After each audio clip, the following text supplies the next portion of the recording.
Welcome to the DCTV News at Noon program. I'm Kelsey Kiesling. And I'm Kendra Cook. Dolores County Broadcasting Network is the producer of DCTV with support from the Southwest TV Translator Association. If you have a news topic or event you'd like to see covered, give us a call. The studio number is 677-4119. Today's show runs Tuesday at noon and is uploaded to our YouTube channel and our DCTV News at Noon Facebook page to watch on demand. Today is October 9th, 2018, and now the news at noon. According to the Cortez Journal, after a record-setting flu season last year, public health officials say it is difficult to know if a similar season is approaching. While there are some indicators public health officials are watching, it is hard to predict what strain of flu might dominate and how severe the season might be, said Dr. Rachel Herlihy, the state's communicable disease epidemiologist. A strain of influenza A known as H3N2 was responsible for the severity of the last flu season that sent a record 4,650 Coloradans to the hospital. The state started collecting comparable flu data in the 2004-2005 season. In La Plata County, 10 people were hospitalized, and in Montezuma County, 20 people were hospitalized during the season. The H3N2 strain tends to send more older adults to the hospital, and often flu vaccines are not as effective against it, Herlihy said. Public health officials track the spread of flu in the southern hemisphere and early onset cases across the U.S. to help predict the severity of the flu season. A strain of influenza A, H1N1, that tends to be associated with less severe flu seasons, seems to be more prevalent right now in those areas, but that is not a guaranteed indicator of what virus will dominate in Colorado, Herlihy said. The state health department encourages residents older than 6 months to get vaccinated before the end of October. From the Durango Herald, Journal, Files, Photo, and Jerry McBride credit. State Senator Don Coram, a veteran lawmaker with a reputation as a moderate Republican, is facing Democrat Gwyn Unger, an active backer of the single-payer health care measure in the 2016 election in State Senate District 6.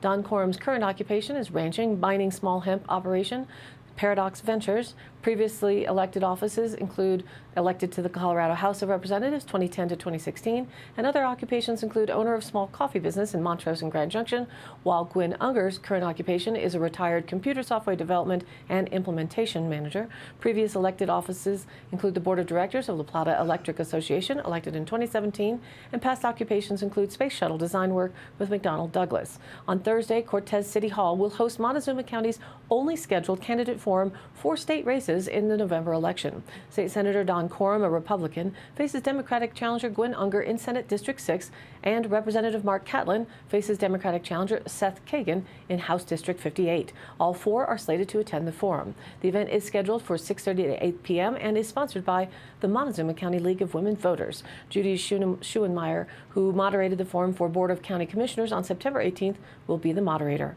Attendees may write and submit questions during the forum as long as they are directed to all four candidates.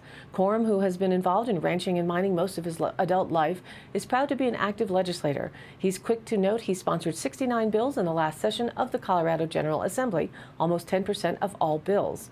Colorado Civil Rape Shield Law, House Bill 2018-1234, which gives victims of sexual assault similar protections in civil court proceedings that they have in criminal proceedings.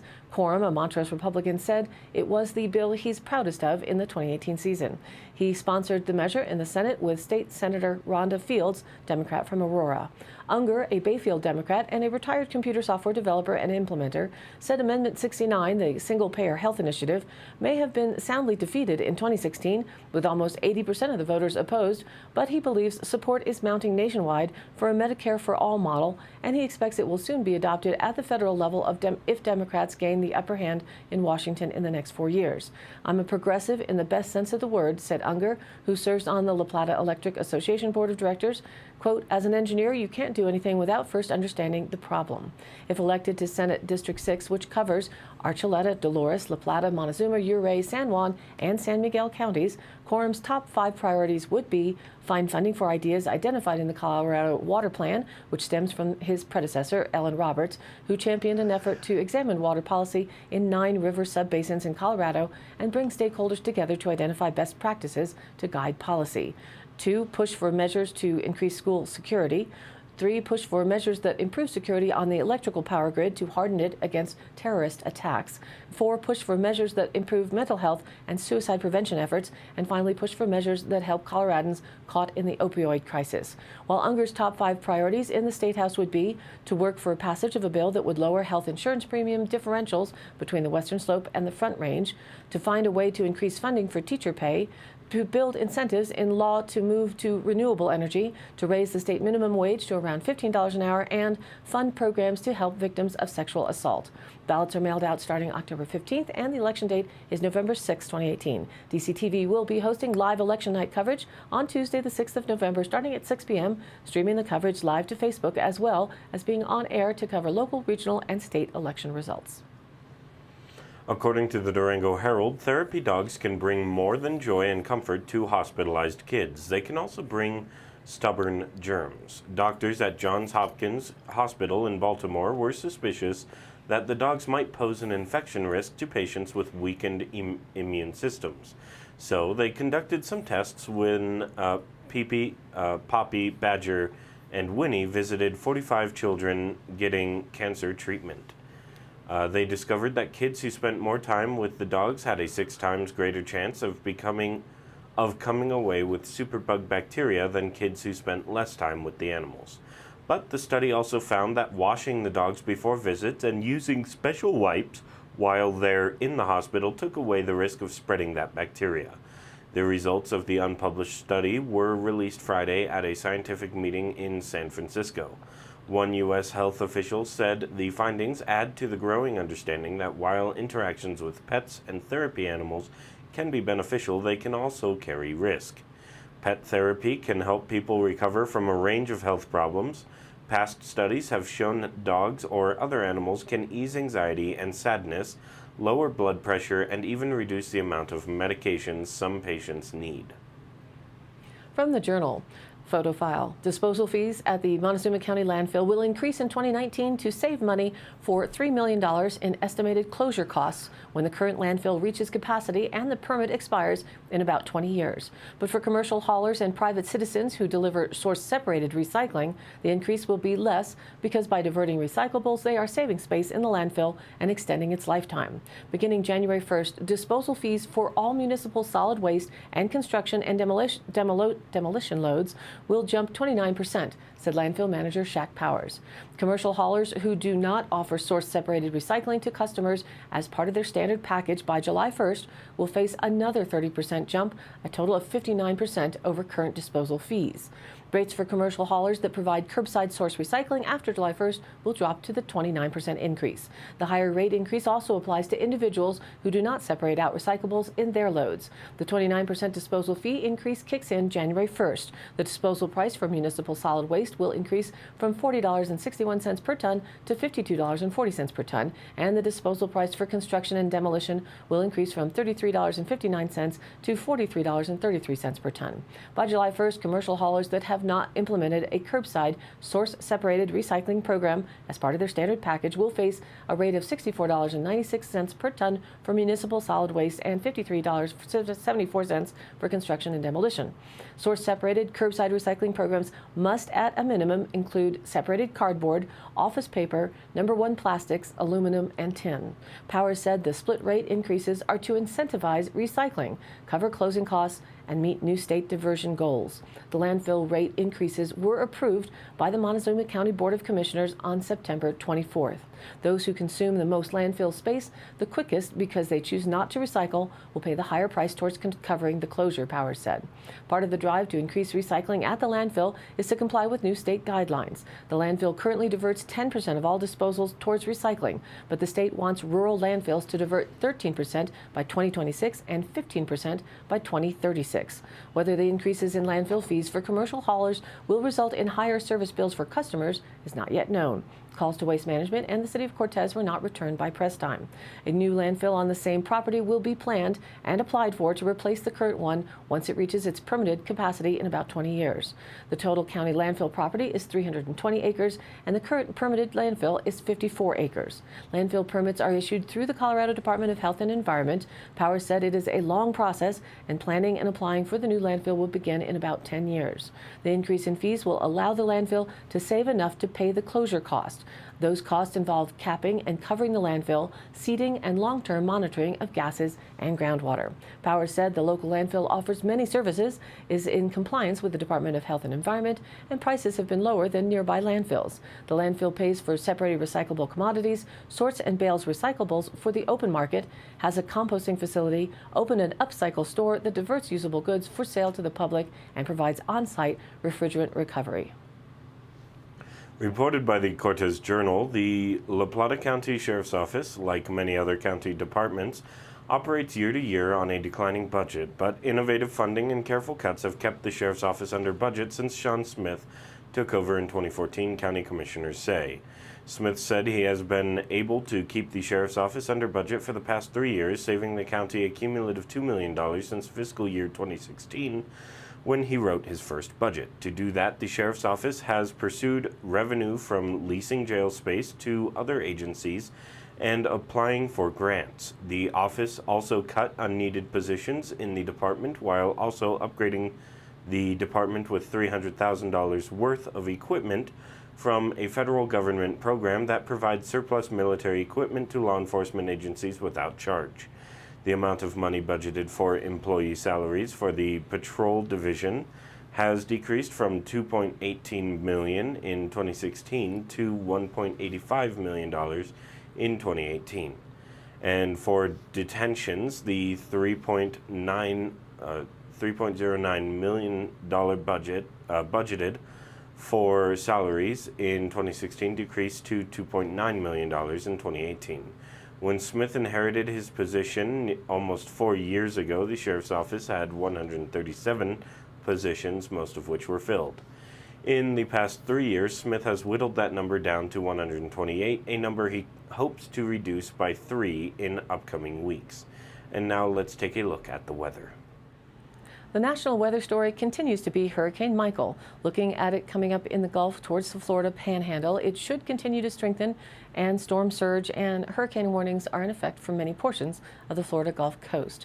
It's estimated that it will make landfall Wednesday and will bring a swath of heavy rain from Florida through the southeast U.S. into portions of the mid-Atlantic and southern New England through Friday, with 4 to 8 inches, locally up to 12 inches possible across Florida Panhandle, southern Georgia, and extreme southeast Alabama. Some life-threatening flash flooding will be possible.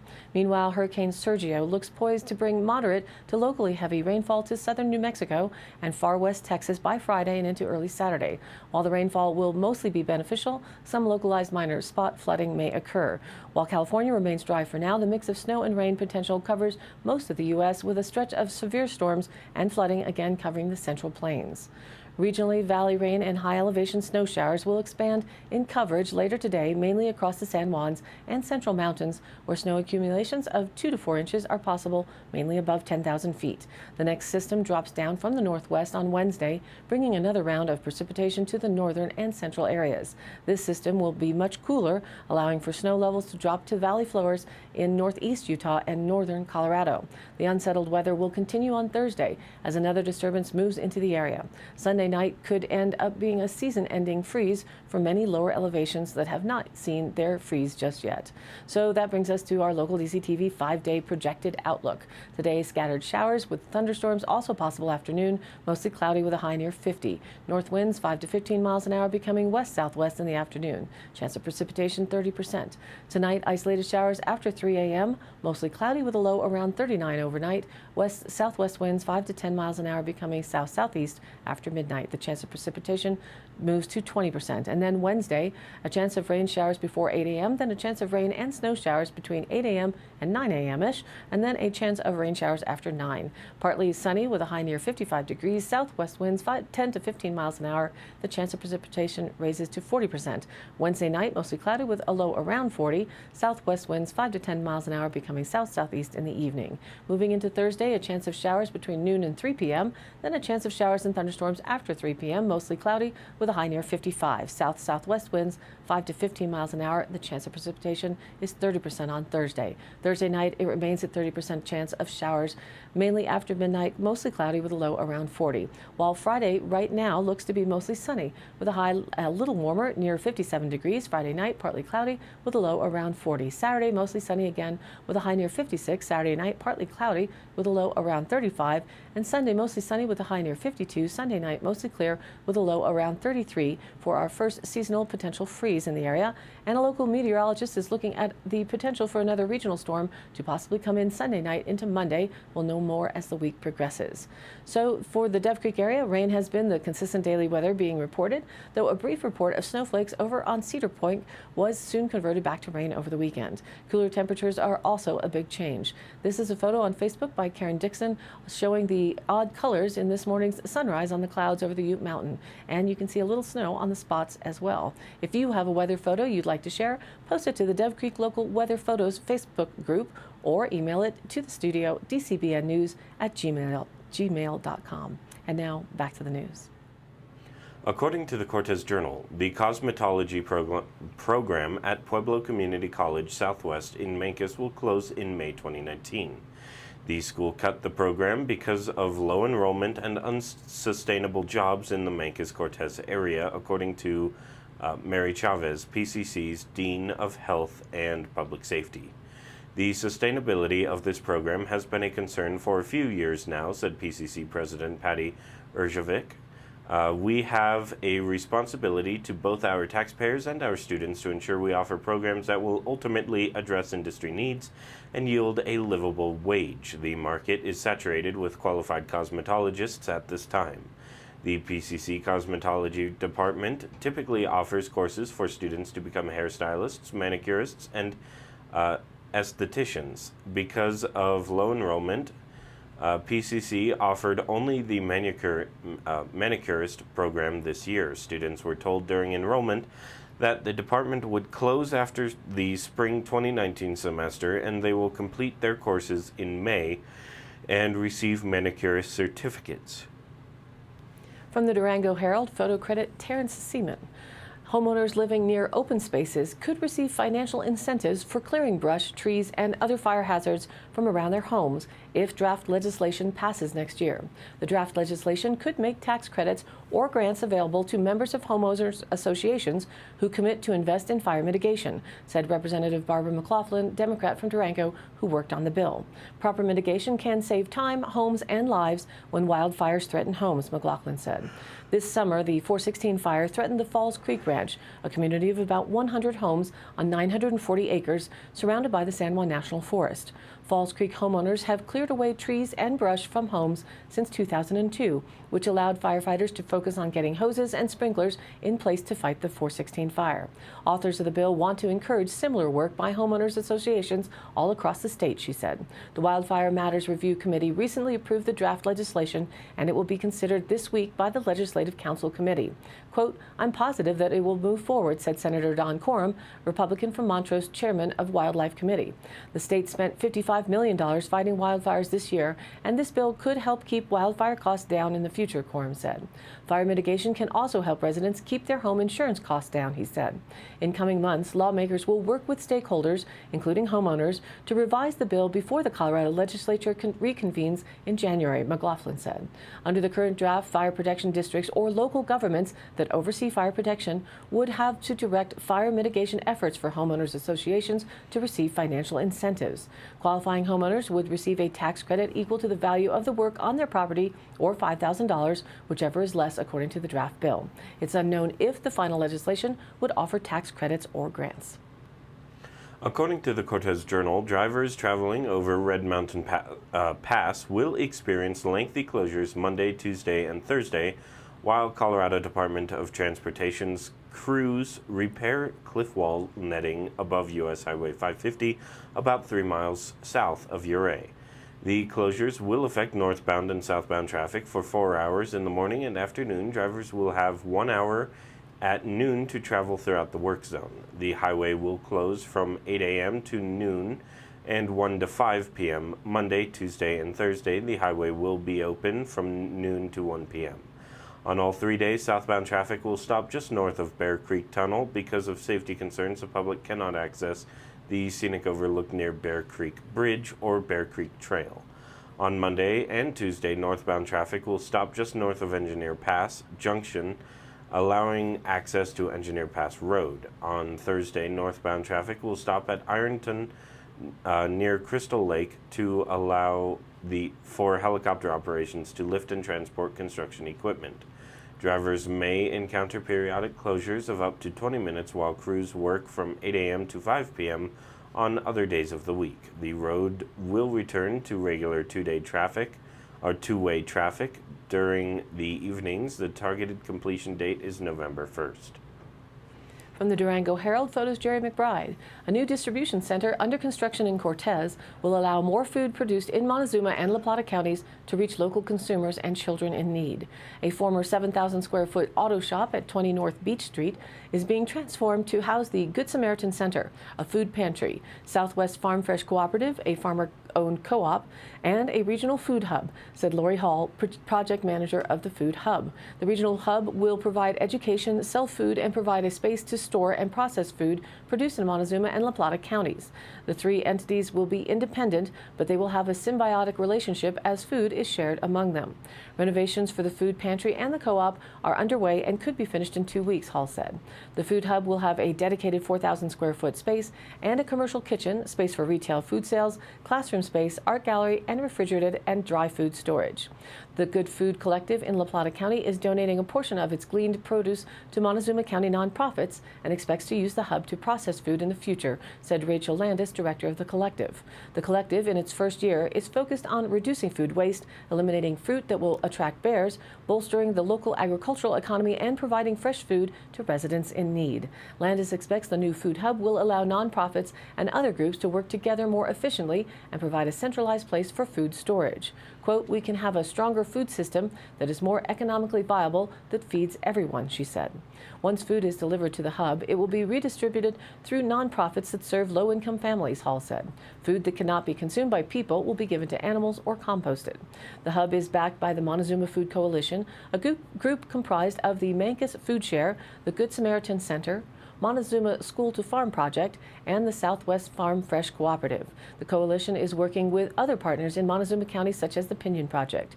Michelle Martz, a farmer with Songhaven Farm and founding member of Southwest Farm Fresh, is excited about the cooking classes and seminars the food hub will eventually offer, she said. She expects the hub will also help raise awareness about how local farms contribute to the region.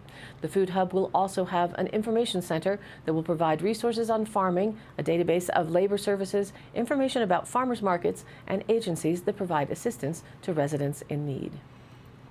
And now for the Dolores County Sheriff's Roundup for the week of October 1st through the 7th. A one-car rollover was reported on Highway 491 at milepost 53.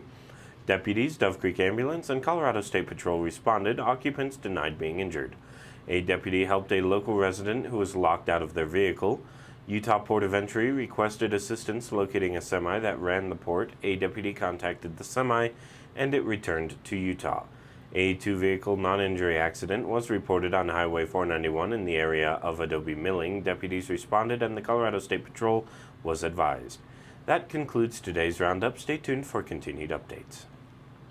Today's High Canyon Country happenings. It's that time again for the Jones Farms Annual Pumpkin Fest. This event will take place on October 13th and 14th, the 20th and 21st, and the 27th and 28th, each weekend in October. They will be open from 10 a.m. to 3 p.m. There's a $4 per person entry fee that includes access to a kid-friendly haunted house, corn maze, horseshoes, cornhole and other games, slides, swings, tricycles, corn pit, concession stand, tons of photo ops, and of course, a large selection of pumpkin, squash, and decorative gourds. Start a family tradition this year at the Jones Farm Pumpkin Fest. For details or directions to 25459 Road M in Cortez, call them at 970-799-2785 or check them out on Facebook. In Dove Creek this Saturday, October 13th, there will be a social gathering for all of the unaffiliated candidates from 10 a.m. to 12 noon at the D.C. Rack House. Come out and talk with the unaffiliated candidates running in the November 6th election. That's Don Wilson for Dolores County Sheriff, Melissa Reed for Dolores County Clerk, Todd Parisi for Dolores County Coroner, and Jane Stiasny running unopposed for Dolores County Treasurer. Pie, goodies, coffee, and tea, and great conversation. And the D.C. Press would like your feedback to tell them if you, the constituents of Dove Creek and Dolores County, would like to participate in a final candidates forum on October 19th. If you are interested in having this forum come together, please respond to the D.C. Press as soon as possible, either on Facebook, Dove Creek Press, or call them at 970-677-2214. And all of these happenings are posted on our DCTV News at Noon Facebook page, along with YouTube replays, weather, and original stories and local posts. To share your event or information, contact us. It's dcbnnews@gmail.com or call the station 970-677-4119. Thanks for tuning in. News at Noon airs at noon Monday through Thursday and is available online on our YouTube channel and our DCTV News at Noon Facebook page on demand. Be sure to like us there on Facebook and join in on the news of our area, and of course, please share it with a friend. For Kendra Cook with DCTV and the News at Noon program out of Dove Creek, USA, I'm Kelsey Kiesling. Thanks for watching.